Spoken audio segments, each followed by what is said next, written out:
అప్పుడు అక్షకుమారుని మరణవార్త విన్న రావణుడు ఎంతో కోపముతో మనస్సును సమాధానపరుచుకుని దేవతలతో సమానుడైన ఇంద్రజిత్తును యుద్ధమునకు వెళ్లాలని ఆజ్ఞాపించి ఇలా చెప్పాడు: నీవు అన్ని శస్త్రాస్త్రములు తెలిసిన వాడవు, బ్రహ్మను మెప్పించి అస్త్రములను కూడా సాధించావు. నీవు దేవతలకు రాక్షసులకు కూడా భయం కలిగించగలిగినవాడు. ఇంద్రుడు మిగిలిన దేవతలు కూడా నీ సంగతి తెలుసుకునియే ఉన్నారు. దేవేంద్రుని శరణు కోరుతున్న దేవతలు మరుద్గణములు వంటి వారంతా నీ అస్త్రబలము ముందు నిలుచు సామర్థ్యము లేనివారు. 3 లోకములలోనూ నిన్ను ఎదిరించిన వారు గాని ఓడిపోని వారు గాని ఎవ్వరూ లేరు. నీకు నీ బుద్ధిబలము, భుజబలము, తపోబలము కూడా ఎప్పుడూ రక్షణగానే ఉంటున్నాయి. నీవు దేశకాల పరిస్థితుల ప్రకారము ఏమి చేయవలనో బాగా తెలిసినవాడవు. యుద్ధములలో చేయవలసిన కార్యము నీకు తెలియనిది కాదు. నీవు బుద్ధిగా ఆలోచించి చేయలేని కార్యములేవీ కూడా లేవు. నీకు ఉన్నటువంటి అస్త్రబలమును గురించి నీవు ఎంత బలవంతుడవో అను దాని గురించి ఈ 3 లోకములలో తెలియని వారెవరూ కూడా ఉండరు. నీకు గల తపోబలము, యుద్ధమందు పరాక్రమము, బలము కూడా నీవు నాకు సమానమైన వాడవని తెలుపుతున్నాయి. యుద్ధములు సంభవించినప్పుడు నేను నీ గురించి నా మనస్సులో తలుచుకుని ఖచ్చితంగా విజయము సాధించవచ్చునని అనుకుని నిశ్చింతగా ఉంటాను. కింకరులు, జంబుమాలి, మంత్రి కుమారులు, 5 సేనాపతులు, అశ్వ, గజ, రథసేనలు కూడా ప్రాణములు పోగొట్టుకున్నారు. నీకిష్టమైన సోదరుడు అక్షుడు కూడా చంపబడ్డాడు. ఇక నాకు మిగిలిన బలము, నమ్మకము నీ మీదే ఉంది.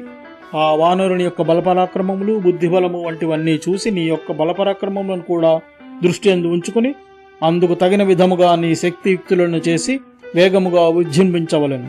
అస్త్రవిద్యలో నిపుణుడవైన నీవు యుద్ధరంగములోకి వెళ్లగానే శత్రువులంతా లొంగిపోతారు. అటువంటి నీవు వానరుని ఎదుర్కొనే ముందు నీ బలము, శత్రుబలమును అంచనా వేసుకుని తగిన విధముగా ఎదుర్కొని మన సేనలు ఎక్కువ నష్టపోకుండా ప్రయత్నము చేయవలెను.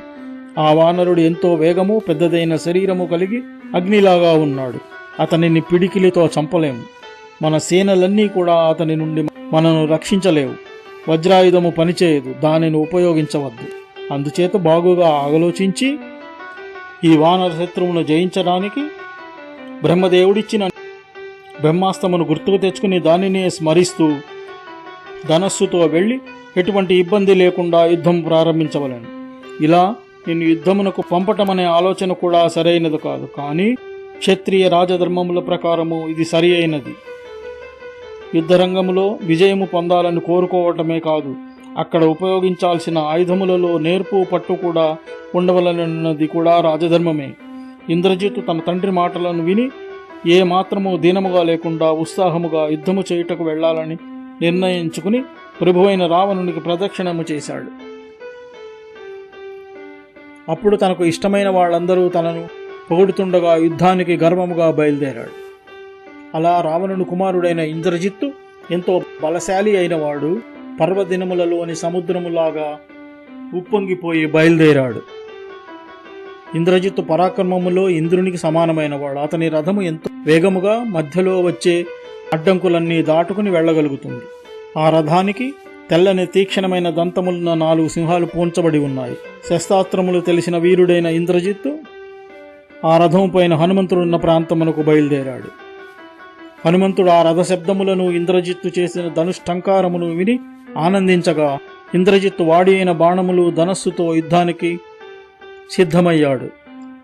అప్పుడు అక్కడి ప్రదేశమంతా కలుషితమైనట్లుగా, ధూళితో నిండినట్లుగా కనిపించింది. క్రూరమైన జంతువుల అరుపులు కూడా వినిపించసాగాయి. ఆకాశ మార్గములో తిరుగుతున్న నాగులు, యక్షులు, సిద్ధులు, మహర్షులు ఎంతో సంతోషముగా ఉన్నారు. పక్షులన్నీ గట్టిగా అరుస్తున్నాయి. హనుమంతుడు తన వైపునకు వేగంగా రథం పైన వస్తున్న ఇంద్రజిత్తును చూసి గట్టిగా గర్జించాడు. తన శరీరమును వేగముగా పెంచసాగాడు. ఇంద్రజిత్తు కూడా రథంపై నుండి తన ధనస్సును చరిచి పిడుగులాంటి శబ్దంతో ధనుష్టంకారం చేశాడు. అలా ఎంతో వేగము, బలము కలిగి భయం లేనటువంటి వాళ్ళిద్దరూ దేవతలు, రాక్షసులలాగా యుద్ధరంగంలో ఎదురుపడ్డారు. తన శరీరమును ఎంతగానో పెంచిన హనుమంతుడు వీరుడు, ధనుర్ధారి అయిన ఇంద్రజిత్తు బాణములను తప్పించుకుంటూ వాటిని వ్యర్థము చేస్తూ ఆకాశాన తిరగసాగాడు. అప్పుడు ఇంద్రజిత్తు ఎంతో పొడవైనది, సూది వంటి ములుకులున్నవి, రెక్కలున్నవి, బంగారుపు పన్నులున్నవి, పైభాగము వంపు తిరిగి ఉన్న బాణములను హనుమంతుడిపైకి వదిలాడు. అప్పుడు హనుమంతుడు అతని రథపు శబ్దమును, యుద్ధభూమిలోని మృదంగ భేరీ వంటి నాదముల శబ్దములతో పాటు ఇంద్రజిత్తు ధనుస్సు నుండి బాణములను వదిలిన శబ్దమును కూడా విని తప్పించుకొనుటకు మళ్లీ ఎగిరాడు. గురి తప్పకుండా బాణములను వేయగల ఇంద్రజిత్తు బాణములు వ్యర్థమయ్యేలాగా తప్పించుకుంటూ అతని బాణముల మధ్య తిరగసాగాడు హనుమంతుడు కొంత సమయము అతనికి ఎదురుగా నిలబడి బాణము వచ్చు సమయానికి చేతులు రెండూ చాచి ఆకాశంలోకి ఎగిరాడు. ఆ విధముగా వాళ్ళిద్దరూ వేగములోనూ యుద్ధములోనూ వారి వారి మెణుకువలతో పాటు అందరినీ ఆశ్చర్యము కలిగేలాగా యుద్ధం చేస్తున్నారు. ఆ విధంగా వారిద్దరూ కూడా ఒకరిలో ఉన్న లోపములను ఇంకొకరు తెలుసుకొనలేకపోయారు. దేవతలతో సమానమైన ప్రతిభ కలిగిన వాళ్ళిద్దరూ యుద్ధములో పోటీ పడుతూ ఒకరికొకరు లొంగిపోకుండా అలాగే యుద్ధము కొనసాగిస్తున్నారు. అప్పుడు ఇంద్రజిత్తు తను వేస్తున్న బాణములన్నీ గురి తప్పిపోయి వ్యర్థమవడంతో తీవ్రంగా విచారించాడు. హనుమంతుని యుద్ధంలో చంపటం అన్నది వీలు కాదని అనుకున్నాడు. కానీ అతన్ని ఎలా నిగ్రహించవలెనో అని ఆలోచన చేయసాగాడు. అప్పుడు అస్త్రవిద్యలలో ప్రముఖుడైన ఇంద్రజిత్తు వానర వీరునిపై బ్రహ్మ సంబంధితమైన బ్రహ్మాస్త్రమును సంధించాడు. హనుమంతుని చంపుటకు వీలు కాదని అన్ని అస్త్రములు విషయములు తెలిసిన ఇంద్రజిత్తు బ్రహ్మాస్త్రముతో నిగ్రహించి హనుమంతుని బంధించాడు. అప్పుడు హనుమంతుడు బ్రహ్మాస్త్రము వలన బందీ ఏమీ చేయలేక నేల మీద పడిపోయాడు. హనుమంతుడప్పుడు తాను బ్రహ్మాస్త్రము చేత బంధింపబడినట్లుగా తెలుసుకుని దాని వలన తన వేగము శక్తి తగ్గిపోయినట్లుగా హనుమంతుడు అనుకున్నాడు. ఇంద్రజిత్తు బ్రహ్మమంత్రముతో బ్రహ్మాస్త్రం వదిలినాడని తెలుసుకుని తాను కూడా బ్రహ్మదేవుని వరమును గుర్తు చేసుకున్నాడు. ఈ బ్రహ్మాస్త్రం నుండి తప్పించుకోవటానికి తగిన శక్తి బ్రహ్మదేవుని ప్రభావము వలన లేదని హనుమంతుడు అనుకున్నాడు. అందువలన నేను దీనికి కట్టుబడి ఉండటమే సరైనది అని అనుకున్నాడు. బ్రహ్మాస్త్రం నుండి తప్పించుకునే శక్తి బ్రహ్మదేవుని అనుగ్రహం వలన తనకు ఉన్నదని తెలిసి కూడా బ్రహ్మాస్త్రమును బందీగా ఆయన ఆజ్ఞను అనుసరిస్తాను అని అనుకున్నాడు హనుమంతుడు. బ్రహ్మదేవుడు రక్షించుచుండగా ఈ అస్త్రమునకు బందీగా ఉన్న నాకు ఏమీ భయము ఉండదు. ఈ రాక్షసులు నన్ను ఇలా బంధించి తీసుకువెళ్లినచో కూడా మంచిదే కదా. నేను రావణునితో స్వయంగా మాట్లాడవచ్చును. అందువల్ల శత్రువులు నన్ను ఇలా బంధించి తీసుకువెళ్లేదరుగాక అని హనుమంతుడు అనుకున్నాడు. ఆ విధముగా ఆలోచిస్తున్న హనుమంతుడు కదలకుండా అలాగే పడి ఉన్నాడు. అలా ఉన్న హనుమంతుని చూసిన శత్రువులు దగ్గరగా వచ్చి భయపెడుతూ బలవంతముగా పట్టుకుంటుంటే గట్టిగా అరిచాడు. ఆ తర్వాత రాక్షసులందరూ కదలకుండా ఉన్న హనుమంతుని చూసిన వెంటనే జనపనార తాళ్ళు, నారతో పేనిన చీరలతో అతన్ని కట్టివేశారు. అప్పుడు హనుమంతుడు నన్ను చూడాలన్న కోరికతో రావణుడు కూడా ఉండి ఉండవచ్చును అని అనుకున్నాడు. శత్రువులు బలవంతముగా బంధించుటను విగ్రహించుకుంటూ ఇష్టముగానే ఊరుకున్నాడు. హనుమంతుడు అలా నారలతో కట్టబడిన వెంటనే బ్రహ్మాస్త్రము అతనిని వదిలివేసినది. ఎందుకనగా ఒక అస్త్రము బంధించి దానిపై మరో అస్త్రముతో బంధించగా ఆ మొదటిది నిలువదు. ఇలా హనుమంతునిపై బ్రహ్మాస్త్రము నార చీరల వలన విడిపోయినట్లుగా ఇంద్రజిత్తు కనిపెట్టాడు. ఒక అస్త్రముతో కట్టబడితే దానిని మరొక అస్త్రము కట్టగా విడిపోవాలి కదా అని అనుకున్నాడు. నేను చేసిన ఈ గొప్ప కార్యము ఈ రాక్షసులందరూ మంత్ర విధానము తెలియక ఆలోచన లేకుండా వ్యర్థమైపోయింది. ఒక అస్త్రము పనిచేయుచుండగా ఇంకొక అస్త్రము అవసరం లేదు. బ్రహ్మాస్త్రము ఇంకొకసారి ప్రయోగించరాదు. ఇప్పుడు అందరము దిక్కుతోచని స్థితిలో ఉన్నాము కదా అని ఇంద్రజిత్ అనుకున్నాడు. హనుమంతుని రాక్షసులందరూ బంధించి లావుకొని పోతున్నా కూడా తాను అస్త్రము నుండి విముక్తి పొందినట్లుగా తెలియనీయలేదు. దుర్మార్గులైన ఆ రాక్షసులు తమ పిడికిళ్లతోనూ కర్రలతోనూ కొట్టుకుంటూ రావణుని దగ్గరకు హనుమంతుని ఈడ్చుకు వెళ్తున్నారు. అలాగ ఇంద్రజిత్తు ఆ హనుమంతుడు బ్రహ్మాస్త్రము నుండి విముక్తుడైనట్లుగా తెలుసుకొని నారచీరలు తాళ్లతో కట్టి బంధింపబడిన అతనిని అలాగే తీసుకుని వెళ్లి పరివారంతో కూడి ఉన్న రావణునికి చూపించాడు. బంధించబడి పెద్ద ఏనుగులాగా ఉన్న హనుమంతుని చూపించిన రాక్షసులు ఇతడే ఆ వానరుడని రావణునికి చెప్పారు. ఆ సభలోని రాక్షస వీరులంతా ఇతనెవరు, ఎవరికి సంబంధించిన వాడు, ఎక్కడివాడు, ఇక్కడికి ఏ పని మీద వచ్చాడు, ఎవరు ఇతనికి ఆశ్రయం ఇచ్చారు అని ఒకరితో ఒకరు అనుకుంటున్నారు. అప్పుడు మరికొందరు రాక్షసులు ఎంతో కోపముగా ఇతనిని చంపాలి, కాల్చేయాలి, తినేయాలంటూ ఒకరితో ఒకరు మాట్లాడుకుంటున్నారు. అలా వేగముగా తీసుకెళ్లబడిన హనుమంతుడు ముందుకు వెళ్ళాక అమూల్యమైన రత్నములతో బాగుగా అలంకరింపబడిన సభాభవనములో ఉన్న రావణుని మరియు రావణుని పాదముల వద్ద ఉన్న ముఖ్యమైన మంత్రులను చూశాడు. మహా తేజోవంతుడైన రావణుడు కూడా ఎంతో భయంకరాకారము గల రాక్షసులు అటువైపు ఇటువైపు లాగుతున్న హనుమంతుని చూశాడు. హనుమంతుడు కూడా ఎంతో తేజస్సు బలము కలిగిన వాడై సూర్యునిలాగా ప్రకాశవంతముగా ఉన్న రావణుని వైపు చూశాడు. ఎంతో కోపముతో ఎర్రని తన గుడ్లు ఉరుముతూ ఆ రావణుడు హనుమంతుని చూసి అక్కడ కూర్చున్న వయస్సులో పెద్దవారు, కులము గుణములలో కూడా పెద్దవారైన తన మంత్రులను ఈ వానరుని గురించి తెలుసుకోవాలని ఆజ్ఞాపించాడు. అప్పుడు ఆ మంత్రులందరూ వరుసగా హనుమంతుడి వచ్చిన పని, దానికి కారణము, ఎవరు పంపారన్న విషయములను గురించి అడుగగా హనుమంతుడు తాను సుగ్రీవుని వద్ద నుండి అతను పంపగా వచ్చిన దూతను అని ముందుగా చెప్పాడు. మహావీరుడైన హనుమంతుడు రావణుడు చేసిన పనికి ఆశ్చర్యపడుతూ కోపముగా ఎర్రబరిడిన కళ్లతో అతని వైపు చూశాడు. అద్భుతమైన తేజస్సుతో ఉన్న రావణుడు ఖచ్చితముగా పొగడదగినవాడు. బంగారు కిరీటమునకు అన్ని వైపులా మంచి ముత్యముల చేత పొదగబడి ఎంతో మెరిసిపోతున్నది. అది ధరించిన అతడు ఇంకా కాంతివంతముగా ఉన్నాడు.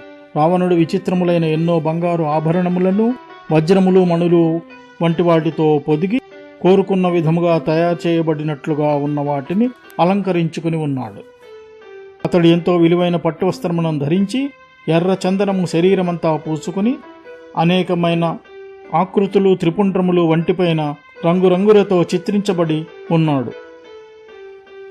రావణుడు ఎన్నో క్రూర జంతువులతో నిండిన మందర పర్వతములాగా పెద్ద రూపము కలిగి ఉన్నాడు. అతని కన్నులు ఎర్రగా ఉన్నా, ఎంతో భయంకరముగా ఉన్నా కూడా చూడాలనిపించేలాగా ఉన్నాడు. రావణుడు 10 తలలతోనూ మెరిసిపోతున్న పలు వరసతో పదునైన దంతములతో వేలాడుతున్న పెదవులతోనూ ఉన్నాడు. రావణుడు కాటుకలాగా నల్లగా ఉన్న గుట్టలాగా ఉన్నాడు. తెల్లని ముత్యాల హారము మెడలో ధరించుకుని పూర్ణచంద్రునిలాగా మెరిసిపోతున్నాడు. పెద్ద కొంగలతో కలిసిన మేఘంలాగా ఉన్నాడు. భుజములకు భుజకీర్తులు, చేతులకు కడియములు, మణిబంధములు ధరించుకుని అతడు బాహువులు 5 తలల పాములలాగా ఉన్నాయి. ఆ విధముగా అలంకరించుకున్న రావణుడు నవరత్న స్ఫటికములతో పొదగబడిన మెత్తని విలువైన కంబళి పరచబడి ఉన్న సింహాసనం పైన కూర్చుని ఉన్నాడు. అలా కూర్చుని ఉన్న రావణునికి దగ్గరలోనే నిల్చుని బాగా అలంకరించుకున్న అందమైన యువతులు తమ చేతులతో వింజామరలతో వీస్తున్నారు. రాక్షసమంత్రులైన దుర్ధరుడు, ప్రహస్తుడు, మహాపార్శ్వుడు, నికుంభుడు అను 4 మంత్రాంగములు, ఆలోచనలు బాగా తెలిసి ఉండి గర్వముగా రావణునికి దగ్గరలోనే కూర్చుని ఉన్నారు. 4 సముద్రములు చుట్టూ ఉండి లోకమంతా అదియే అన్నట్లుగా రావణుడు ఉన్నాడు. ఇంకనూ దగ్గరలోనే కొందరు మంత్రులు, రావణుని మేలు కోరువారు, సరి అయిన ఆలోచనలు కలవారు, మంత్రాంగములలో ఆరితేరిన వారు కూడా అక్కడ ఉండి దేవతల సేవలు పొందుతున్న దేవేంద్రునిలాగా రావణుడు కనిపిస్తున్నాడు. రావణుడు ఉన్నతమైన ఆ సింహాసనం మీద కూర్చుని మేరు పర్వతం మీద నీటితో నిండి ఉన్న మేఘంలాగా ఉన్నట్లుగా హనుమంతుడు చూశాడు. ఒక పక్కన భయంకర రాక్షసులు పీడిస్తున్నా కూడా ఆ హనుమంతుడు ఎంతో ఆశ్చర్యముగా రావణుని పరిశీలనగా చూస్తున్నాడు.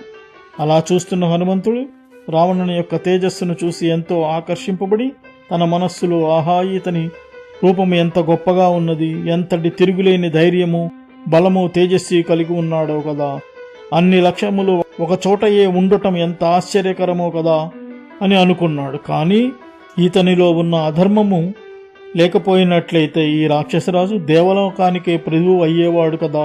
ఈతడు చేయు అధర్మముల వలన, మానవులను హింసించటం వలన, లోకము ఇష్టపడకపోవటం వలన దేవతలు, రాక్షసులతో సహా లోకమంతా ఇతనికి భయపడుతున్నది.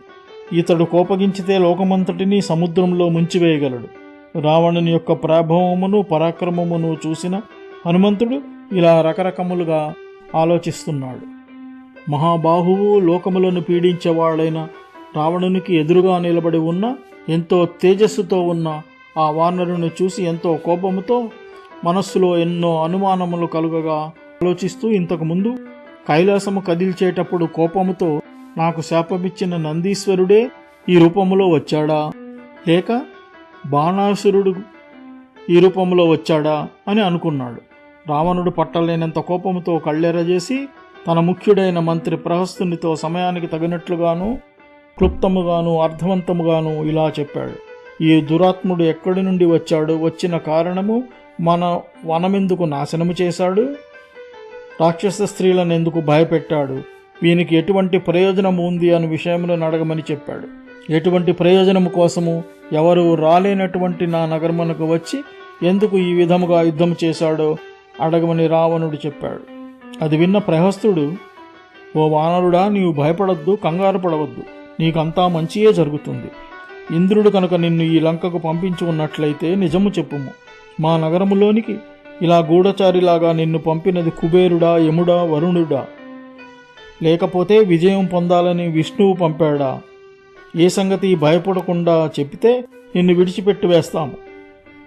ఓ వానరుడా, నీవు రూపములో మాత్రమే వానరులాగా ఉన్నావు, కానీ నీ తేజస్సు వానరులకు ఏమాత్రమూ ఉండనిది. అందుకని నిజము చెప్తే నిన్ను వదిలేస్తాము అని చెప్పాడు. లేకపోతే నీవు బ్రతకటము కష్టము. నీవు ఎవరు పంపకుండానే వస్తే ఈ రావణుని లంకకు ఎందుకు వచ్చావు? ప్రహస్తుడు అలా అడగగానే హనుమంతుడు, నేను యముడు, ఇంద్రుడు, వరుణుడు పంపగా వచ్చిన దూతను కాదు, కుబేరునికి స్నేహితుడను కాదు, విష్ణువు కూడా నన్ను పంపలేదు అని చెప్పాడు. ఇక నేను నిజముగానే వానర జాతికి చెందిన వానరుడను. నేను కావాలనే ఈ నగరానికి వచ్చాను.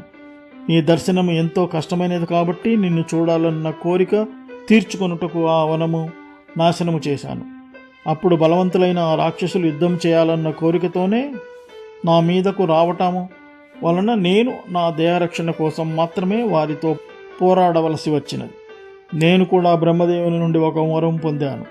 దానివలన దేవతలు, రాక్షసులు ఎవరూ కూడా నన్ను ఎటువంటి అస్త్రపాశములతోనూ బంధించుటకు వీలు కాదు. రాజువైన నిన్ను చూడవలనన్న నా కోరిక వలనే నేను బ్రహ్మాస్త్రమునకు లొంగిపోయి బందీగా ఉన్నాను. రాక్షసులు ఎప్పుడైతే నన్ను నార చీరలతోనూ తాళ్లతోనూ కట్టివేశారో అప్పుడే ఆ అస్త్రము నుండి విడుదలయ్యాను. నేను ఒక రాచకార్యమునకై నీ వద్దకు ఇక్కడికి వచ్చాను. ఓ రాజా, ఎంతో పరాక్రమవంతుడైన రాముని యొక్క దూతగా నన్ను తెలుసుకొనుము. నీకు నేను చెప్పబోయే ఉపయోగకరమైన మాటలను వినవలసింది అని హనుమంతుడు రావణునితో చెప్పాడు. ఆ విధంగా హనుమంతుడు ఎటువంటి కంగారు లేకుండా రావణునితో అర్థవంతమైన మాటలు చెప్పసాగాడు. ఓ రాజా, సుగ్రీవుని యొక్క ఆజ్ఞ ప్రకారమే నేను ఇక్కడకు వచ్చాను. ఆ వానర ప్రభువైన సుగ్రీవుడు సోదరునిలాగా నీ క్షేమ సమాచారములు అడిగాడు. సోదరుని వంటి సుగ్రీవుడు నీకు ధర్మమైనది, లాభమైనది మరియు ఈ లోకములోనూ పరలోకములోనూ కూడా మంచి జరిగేటటువంటిది అయిన సందేశమును చెప్పమని చెప్పాడు. దేవేంద్రునితో సమానమైన తేజస్సు గల దశరథులను ఒక మహారాజు ఉన్నాడు. అతనికి ఎంతో పెద్ద సైన్యము, రథములు, గుర్రములు, ఏనుగులు ఉన్నాయి. అతనికి ఎంతో ఇష్టమైన పెద్ద కుమారుడు రాముడు. ఎంతో పరాక్రమము కలిగినవాడు, ధర్మముగా నడుచువాడు, అందరికీ మంచి చేయువాడు. ఆజానుబాహు అయిన ఆ రాముడు తన తండ్రి ఆజ్ఞను పాటించి సోదరుడైన లక్ష్మణునితో, భార్య అయిన సీతతోనూ దండకారణ్యమునకు వెళ్ళాడు. విదేహ రాజ్యాధిపతి అయిన జనక మహారాజు కుమార్తె అయిన సీతయే రాముని భార్య. ఆమె దండకారణ్యములో కనబడకుండా పోయినది. రాజకుమారుడైన రాముడు తన తమ్ముడు లక్ష్మణునితో కలిసి సీతాదేవి కోసం వెతుకుతూ ఋష్యముఖ పర్వతం చేరుకుని అక్కడ సుగ్రీవుని కలుసుకున్నారు. వానర రాజ్యమును సుగ్రీవునికి ఇప్పించుటకు రాముడును, సీతను వెతికించుటకు సుగ్రీవుడును ప్రతిజ్ఞలు చేసుకున్నారు. తర్వాత యుద్ధంలో వాలిని చంపివేశాడు రాముడు. సుగ్రీవుని వానర భల్లూకములకు అధిపతిగాను, వానర రాజ్యమునకు రాజుగాను రాముడు చేశాడు. వానరుల్లోకెల్లా ప్రముఖుడైన వాలి నీకు అంతకుముందే తెలుసును కదా. ఆ వాలిని యుద్ధంలో రాముడు ఒకే ఒక్క బాణముతో చంపివేశాడు. సుగ్రీవుడు ప్రతిజ్ఞ ప్రకారము సత్యవంతుడై సీతను వెతికించవలెనన్న కోరికతో వానరులను అన్ని వైపులకు వెతకడానికి పంపించాడు.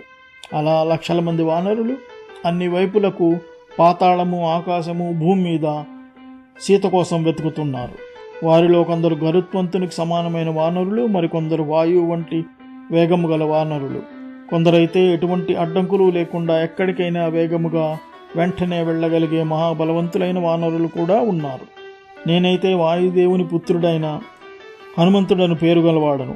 నేను ఈ 100 యోజనముల సముద్రంపై వేగముగా ఎగురుతూ సీత కోసము ఆమెను వెతుకుతూ చూడాలని ఇక్కడకు వచ్చాను. అలా నేను ఈ లంకలో తిరుగుతుండగా నీ యొక్క గృహములో సీతను చూశాను. నీవు ఎన్నో తపస్సులు చేసిన ఎంతో తపస్సంపన్నుడవు. నీవు ధర్మార్థముల వంటివి అన్నీ బాగా తెలిసిన వాడవు. అటువంటి బుద్ధిశాలివైన నీవు వేరొకరి భార్యను నీ ఇంటిలో బంధించి ఉంచటమనున్నది సరి అయినది కాదు కదా. నీ వంటి బుద్ధిమంతులైన వారు ఎప్పుడూ కూడా ధర్మమునకు వ్యతిరేకమైన పనులను, ఎంతో అపాయకరమైన వంటి వాటిని, మొదటి మూలమునే నాశనము చేయనటువంటి పనులను ఎప్పటికీ చేయకూడదు కదా. ఎంతో కోపంతో రామలక్ష్మణుల చేత విడువబడిన బాణముల ధాటికి ఎదుర్కొనగల శక్తి ఉన్నవారు దేవతలలోనూ రాక్షసులలోనూ ఎవరూ లేరు కదా. ఈ 3 లోకములలోనూ రామునికి ఎటువంటి అపకారము చేసినా ఏ విధముగాను సుఖముగా ఉండలేడు. అందువలన నేను చెప్పే ధర్మసమ్మతము, అర్థవంతము, ఉపయోగకరము అయిన నా మంచి మాటలను విని సీతను రాముని వద్దకు తిరిగి పంపించవలను అని హనుమంతుడు రావణునితో చెప్పాడు.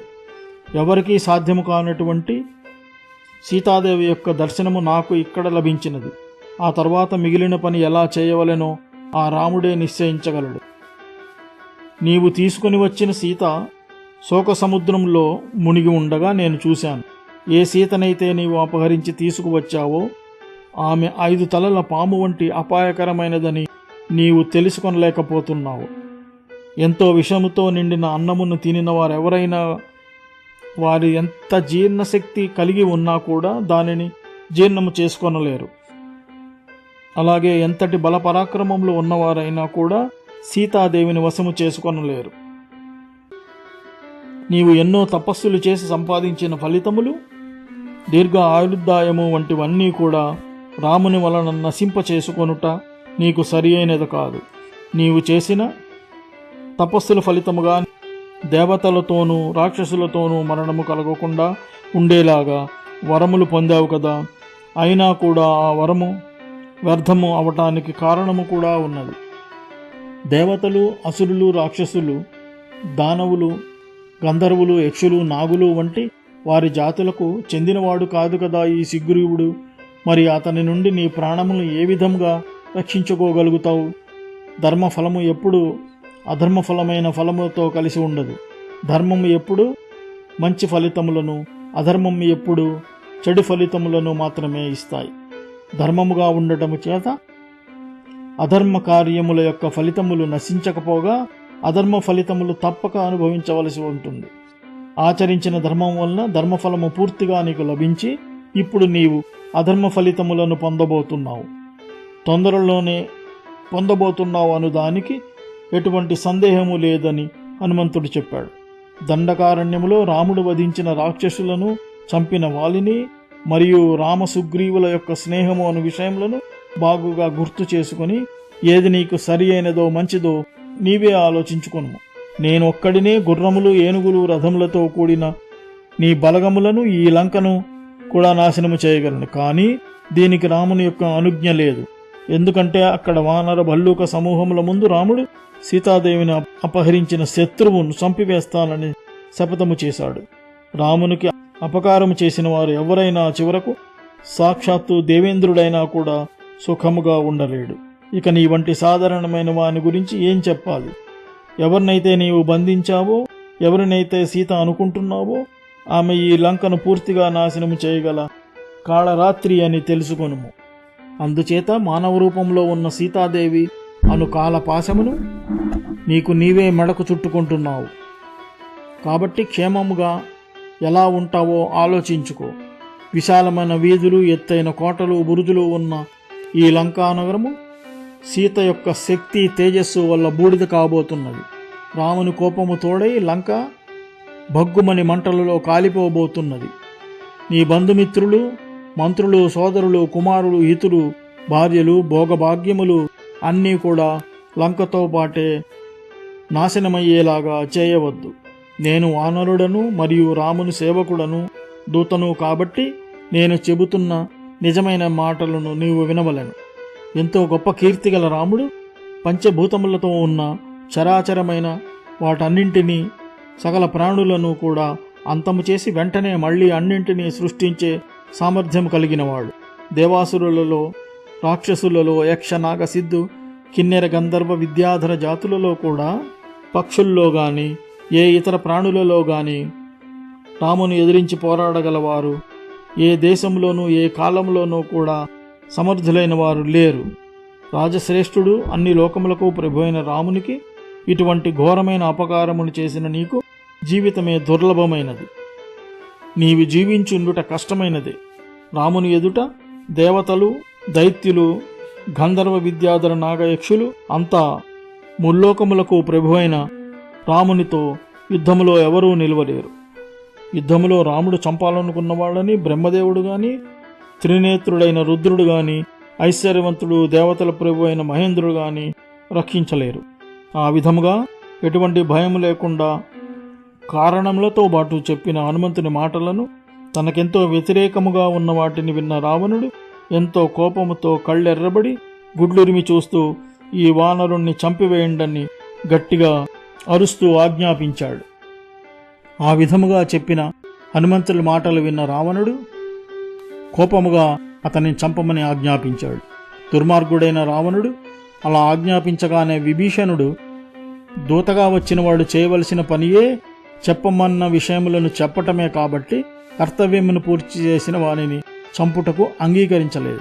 రావణుడు ఎంతో కోపముగా ఉన్నట్లుగా గుర్తించి దూతను చంపటము ఎలా ఆపాలో అని విభీషణుడు ఆలోచించసాగాడు.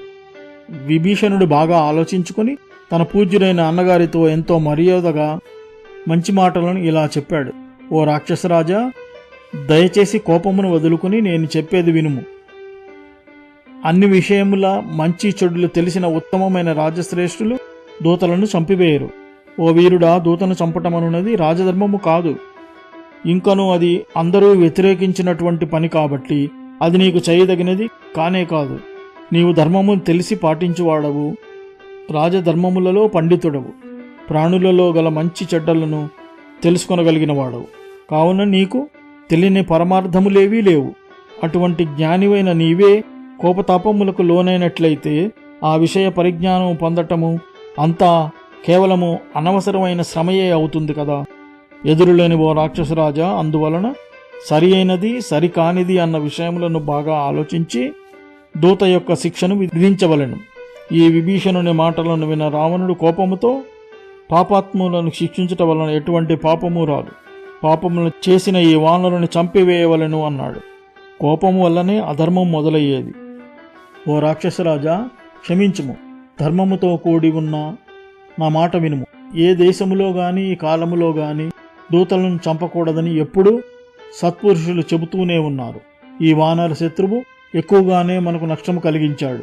అయినా అతనిని చంపటమును సత్పురుషులెవరూ ఒప్పుకున్నారు. ఎన్నో రకములైన శిక్షలను దూతలకు వేయడానికి ఉన్నాయి కదా. కొరడా దెబ్బలు, గుండు చేయుట, శరీరావయములు ఛేదించి వికృతముగా చేయుట, మరియు శరీరముపై గుర్తులు పడేలాగా వాతలు పెట్టుట వంటి శిక్షలు దూతలకు వేయవచ్చునని చెప్పారు గాని దూతలను చంపుట అన్నది ఎప్పుడూ వినలేదు కదా అన్నాడు విభీషణుడు. ధర్మార్థములందు అంతయు తెలిసిన బుద్ధి కలిగి ఉండి మంచి చెడుల వ్యత్యాసముతో సరి అయిన జ్ఞానము కలిగి ఉండి నీవు ఎందుకింత తొందరగా కోపమునకు లొంగిపోయి నిగ్రహించుకొనలేకపోతున్నావని విభీషణుడు అన్నాడు. నీవు ధర్మశాస్త్ర వాదన యందు, లోకములోని వ్యవహారముల యందు శాస్త్రములను ఇతరులను తేలికగా అర్థము చేసుకొనుట యందు గాని నీకు సరితూగగలిగిన వారెవరూ లేరు కదా. నీవు వీరుడవు, సూర్యుడవు, నిన్నెవరూ జయింపలేరు కదా. ఎన్నోసార్లు ఎంతోమంది బలవంతులైన దేవతలు, దైత్యులు వంటి వారిని, ఎంతోమంది రాజులను కూడా జయించావు కదా. అటువంటి నీవు ఈ దూతకు విధించే మరణశిక్ష అతనిని పంపిన వారిపై విధించాలి. ఈ వానరుని చంపిన నీకు ఏమీ లాభం ఉన్నట్లు నాకు కనిపించటం లేదు. ఈ వానరుడు మంచివాడైనా చెడ్డవాడైనా కూడా ఇతడు ఎవరో శత్రువుల ద్వారా పంపబడి వాళ్ల మాటలు చెబుతున్నాడే తప్ప తానుగా స్వయముగా ఏమీ చెప్పని ఈ దూత చంపడానికి అర్హుడు కాదు. ఈ మహాసముద్రము దాటి వచ్చిన ఇతనిని చంపివేస్తే అలా రాగలవాడు ఆకాశంలో ఇంకొకడు లేడని నాకు అనిపిస్తున్నది. అందువలన ఈ వానరుని నీవు చంపకూడదు. అలా చంపాలన్న ప్రయత్నమును ఇంద్రుడు ఇతర దేవతలపైన చేయాలి. నీవు ఇతనిని చంపివేస్తే ఎక్కడో దూరముగా ఉన్న ఆ గర్వముగా ఉన్న రాజకుమారులను యుద్ధానికి సిద్ధము చేసి ఇక్కడకు వచ్చేలాగా చేసే ఇంకొక దూత ఉండకపోవచ్చునని నాకు అనిపిస్తున్నది. ఎంతో పరాక్రమము, ధైర్యసాహసములు గల రాక్షసులకు వచ్చిన ఈ యుద్ధ అవకాశమును వదులుకొనకూడదు. యుద్ధములందు ఇష్టపడి ఉన్న నిన్ను దేవతలు అసురులు ఎవ్వరూ గెలవలేరు. నీ మంచి కోరువారు, నీ వద్ద ఉన్న సూర్యులు ఎప్పుడు తయారుగా ఉండేవాళ్ళు, ఎంతో మంచి గుణములు, వంశములు, జాతుల వారు, మనోబలము కలవాళ్ళు, మేటి అయిన ధనుర్ధారులు అయిన కోట్లాది మంది యోధులు నీ చేత పోషింపబడుతున్న వాళ్ళు ఉన్నారు కదా. అటువంటి సైన్యములో ఒక భాగమును తీసుకుని ఆ మూడులైన రాకుమారులపైకి యుద్ధమునకు పంపి వారికి నీ ప్రభావము తెలిసేలాగా నీవు ఆజ్ఞాపించి పంపించవచ్చును కదా. రాక్షసులకు ప్రభువు, దేవలోకపు శత్రువు అయిన రావణుడు తన తమ్ముడైన విభీషణుడు ఎంతో ఉత్తమమైన మాటలను చెప్పగా రావణుడు శ్రద్ధగా విని అర్థం చేసుకున్నాడు.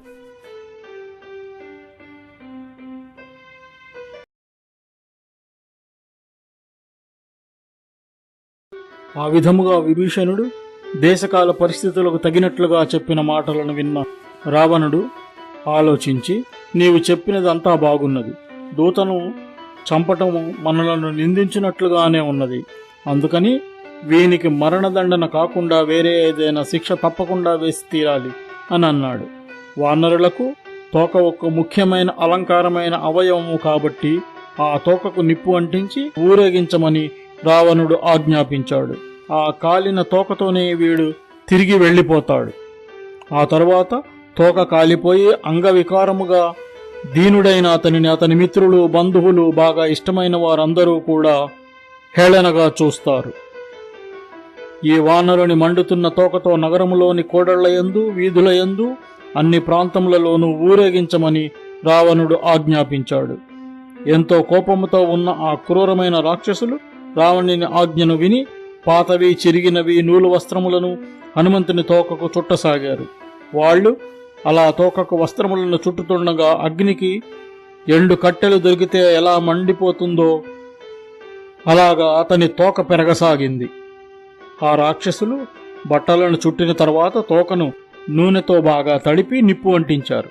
హనుమంతుడు అలా తోక మండుతుంటే బాలసూర్యునిలాగా అతని ముఖము వెలిగిపోతుండగా ఎంతో కోపముతో ఆ రాక్షసులందరినీ తోకతోనే విసిరి పడవేశాడు. హనుమంతుని తోక అలా మండుతుండగా వినోదముగా చూడటానికి రాక్షసులందరూ స్త్రీలతో, పిల్లలతో, వృద్ధులతో కలిసి అక్కడకు రాసాగారు. హనుమంతుని మళ్లీ ఆ రాక్షసులందరూ కలిసి బంధించి వేయగా తెలివిగా ఆలోచించి, వీళ్ళు ఇలా కట్టి ఉంచినా కూడా నన్నేమీ చేయలేరు, ఎందుకంటే నేను ఈ బంధములను తెంచుకుని పైకి ఎగిరి వీళ్ళందరినీ చంపగలను. కానీ నేను ప్రభువైన రాముని కోసమే అన్నీ చేస్తున్నాను. ఈ దుర్మార్గులు వాళ్ల రాజు ఆజ్ఞ ప్రకారము నన్ను బంధించినా కూడా నేను నాకేదో శిక్ష వేసినట్లుగా అనుకోవడం లేదు. ఈ రాక్షసులందరినీ యుద్ధములో నేనొక్కడినే చంపివేయగలను. రాముని కోసము ఈ బంధనాలన్నింటినీ సహిస్తాను.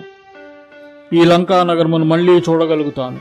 నేను రాత్రిపూట లంకానగరాన్ని చూడటం వలన ఇక్కడి కోట నిర్మాణ రహస్యములను చూడలేకపోయాను కనుక అదంతా ఈ పగటిపూట బాగా చూడగలుగుతాను అని అనుకున్నాడు. ఈ రాక్షసులు మళ్లీ నన్ను బంధించి తోకకు నిప్పు పెట్టినా, వాళ్లకు నచ్చినట్లుగా నన్ను హింసించినా కూడా నేను నా మనస్సుకు ఎటువంటి కష్టము అనుకోకుండా ఉంటాను. ఆ విధముగా హనుమంతుడు తన మనస్సులో అనుకున్న సంగతులు బయటకు కనబడనీయకుండా ఉండటం వలన వానిని పట్టుకున్న ఆ రాక్షసులు ఎంతో సంతోషముగా ఉన్నారు. క్రూరమైన పనులు చేసే ఆ రాక్షసులు అందరూ శంఖములు ఊదుతూ, భేరీలు మ్రోగిస్తూ, జబ్బలను తరుచుకుంటూ హనుమంతుడు చేసిన వననాశనము యొక్క అపరాధం గురించి అందరికీ చాటింపు వేస్తూ నగరమంతా తిప్పుతున్నారు. శత్రువులను పీడించు ఆ హనుమంతుడు ఎంతో సుఖముగా రాక్షసులు త్రిప్పుతుండగా ఆ లంకా నగరమును పూర్తిగా తిరిగాడు. ఆ విధముగా హనుమంతుడు విచిత్రముగా ఉన్న ఎత్తైన ఇళ్లను, భూమి కింద కనబడకుండా ఉన్న భూగృహములను, చక్కగా విభజింపబడి తీర్చిదిద్దినట్లుగా ఉన్న వీధులను, కూడళ్లను చూస్తున్నాడు.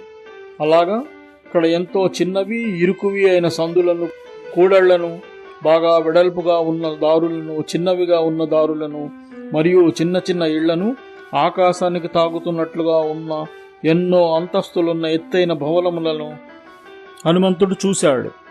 రాక్షసులందరూ హనుమంతుని అలా 4 వీధులు కలిసిన కోడళ్ల వద్దకు, 4 స్తంభములున్న మండపముల వద్దకు తీసుకుని పోయి ఇతనొక గూఢచారి అంటూ చాటింపు వేస్తున్నారు.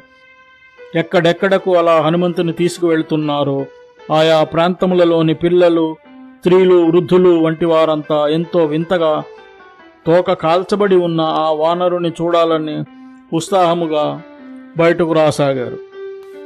అప్పుడక్కడ హనుమంతుడు తోక చివర రాక్షసులు నిప్పు అంటించుచుండగా వికృత రాక్షసులు ఆ అప్రియమైన సంగతిని సీతాదేవికి, ఓ సీత, ఇంతకు ముందు నీవు మాట్లాడిన ఆ వానరుని తోకకు నిప్పంటించి నగరమంతా తిప్పుతున్నారని చెప్పారు.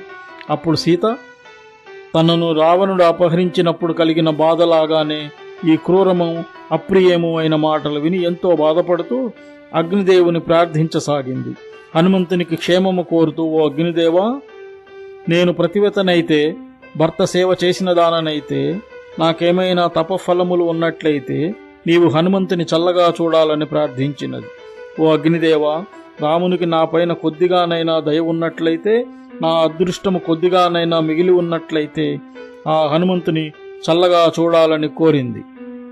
నేను పతివ్రతగానే ఉన్నానని, అతనిని కలవాలన్న కోరికతో ఎదురు చూస్తున్నానని ఆ రాముడు అనుకున్నట్లయితే హనుమంతుని చల్లగా చూడవలను. సుగ్రీవుడు నిజమైన ప్రతిజ్ఞ చేసి నన్ను ఈ దుఃఖ సముద్రమును దాటించుట జరగాలంటే హనుమంతుని చల్లగా చూడము. అప్పుడు అగ్నిదేవుడు హనుమంతునిపై ఎంతో తీక్షణముగా మండుతున్న ఆ అగ్ని నెమ్మదిగా మండునట్లుగా చేశాడు. వాయుదేవుడు కూడా తన కుమారుడైన హనుమంతునిపైనున్న మంటలతో కలిసి చల్లగాలిలా వీయసాగాడు. సీతాదేవి కోరిక ప్రకారము అగ్నిదేవుడు, వాయుదేవుడు హనుమంతునికి హాని కలుగకుండా చేసి సీతకు చెబుతున్నారా అన్నట్లుగా అనిపించింది.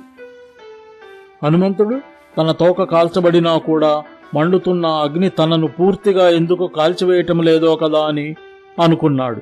ఈ మంటలు ఎంతో పెద్ద అగ్నిజ్వాలలాగా కనబడుతున్నా నాకెటువంటి బాధ కలగటం లేదు కదా, తోక చివరన మంచుముద్ద పెట్టినట్లుగా ఉంది కదా అని హనుమంతుడు అనుకుంటున్నాడు.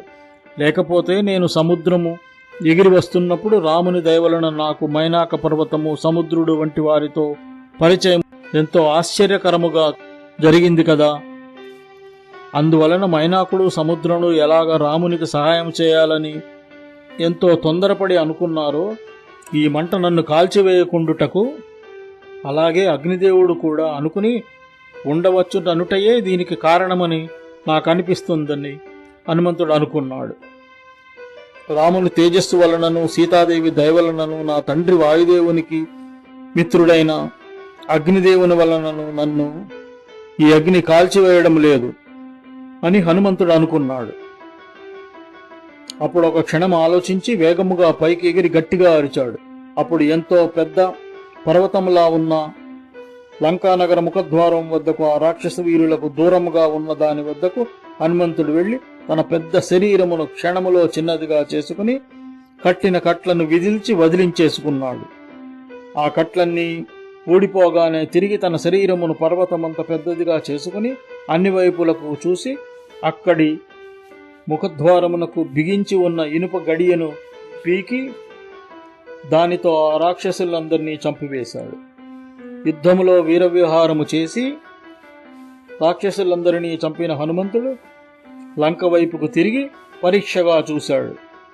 ఇంకా చేయుటకు ఏమైనా మిగిలి ఉందా అని ఆలోచించాడు. అప్పుడు మండుతున్న జ్వాలలతో ఉన్న తోకతో హనుమంతుడు కిరణాలతో వెలిగిపోతున్న సూర్యుడిలాగా ఉన్నాడు.